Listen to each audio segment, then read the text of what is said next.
Alam mo ba, bago pa dumating ang spoon at fork sa Pilipinas, kamay talaga ang pangunahing gamit ng mga Pilipino sa pagkain.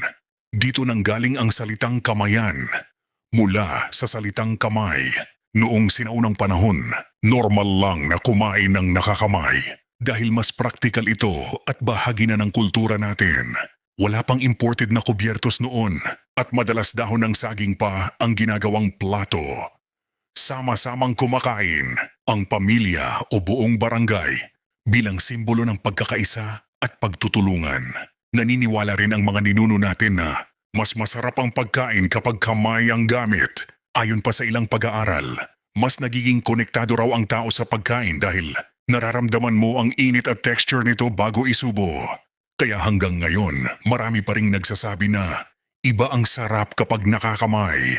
Nagbago lang ito noong dumating ang mga Kastila noong 1500s. Unti-unting ipinakilala ang kutsara at tinidor bilang simbolo ng sosyal at makabagong pagkain.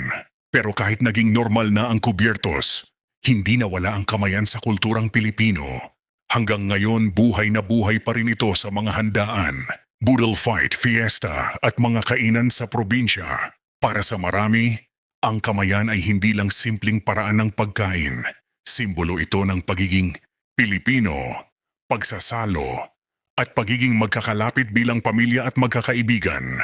At ito pa ang nakakatuwa, maraming dayuhan ang namamangha kapag unang beses nilang sumubok ng kamayan dahil kakaiba raw ang bonding at experience nito. Para bang mas masaya at mas real ang pagkain kapag walang harang na kubyertos. Ikaw, kaya mo bang kumain ng isang buong handaan nang walang spoon and fork? Comment mo kung anong paborito mong ulam na mas masarap kapag nakakamay. At kung gusto mo pa ng mga ganitong kwento, follow mo lang ang page para sa mas marami pang history at kaalaman ng mundo.